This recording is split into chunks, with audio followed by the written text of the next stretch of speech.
ஒரு 30 வயசில் இருக்கிற ஒரு பெண் டெல்லியில் ஓடுற பஸ்ஸில் பாலியல் வன்கொடுமை செய்யப்பட்டிருக்காங்க அப்படின்ற இந்த கேஸ் சோஷியல் மீடியா ஃபுல்லாக ஸ்ப்ரெட் ஆகி பேசு பொருளாக இருக்குது.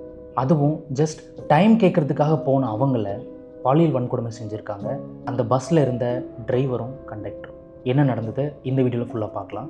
Welcome back to Jeevar wheels. 2012 Nirbhaya case நடந்ததுக்கு அப்புறம் கிட்டத்தட்ட 10 வருஷம் கழித்து மறுபடியும் இதே மாதிரி ஒரு விஷயம் நடக்குது. மக்கள் எல்லாருமே இது அடுத்த ஒரு நிர்பயா, அப்போ இருந்து இப்போ வரைக்கும் கிட்டத்தட்ட 10 வருஷமாக உமனுக்கு சேஃப்டியே இல்லை அப்படின்னு மக்கள் எல்லாருமே பேச ஆரம்பிச்சிருக்காங்க.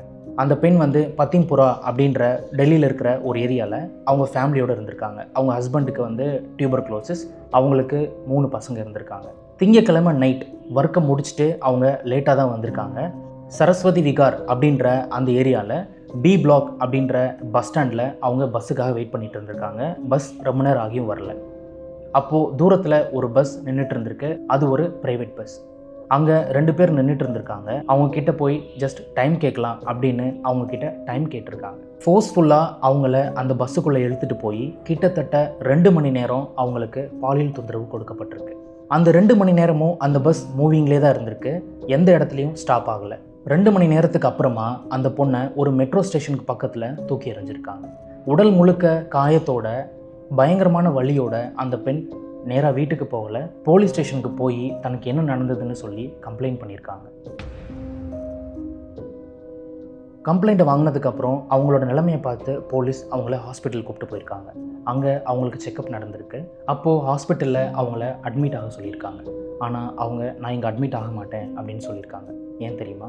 நான் இங்கே அட்மிட் ஆகிட்டா என்னோடய வீட்டில் இருக்கிற குழந்தைங்களுக்கு யாரை சமைச்சு போடுவா அப்படின்னு அந்த நேரத்தில் கூட தன்னோட வலியை பற்றியும் தன்னோட நிலைமையை பற்றியும் யோசிக்காமல் தன்னோட குழந்தைங்கள பற்றி யோசிச்சிருக்காங்க அந்த பெண். போலீஸ் இந்த கேஸை விசாரிக்க ஆரம்பித்து உடனே உமேஷ் அப்படின்ற டிரைவரையும் ராமேந்திரா அப்படின்ற கண்டக்டரையும் அரெஸ்ட் பண்ணியிருக்காங்க. போலீஸ் அந்த பஸ்ஸை உடனே சீஸ் பண்ணியிருக்காங்க. பீகார் ரெஜிஸ்ட்ரேஷனில் இருக்கிற அந்த ஸ்லீப்பர் பஸ்ஸை போலீஸ் ஃபுல்லாக சர்ச் பண்ணி பார்க்கும்போது எல்லா விண்டோஸுமே சீல் பண்ணி கர்டன் வச்சு க்ளோஸ் பண்ணப்பட்டிருக்கு. இப்படி இருக்கும்போது உள்ளே என்ன நடக்குதுன்னு வெளியில் இருக்க யாருக்குமே தெரியாது. கிட்டத்தட்ட 2 மணி நேரம் அந்த பொண்ணை அந்த பஸ்ஸில் வச்சு டார்ச்சர் பண்ணியிருக்காங்க அந்த 2 பேரும்.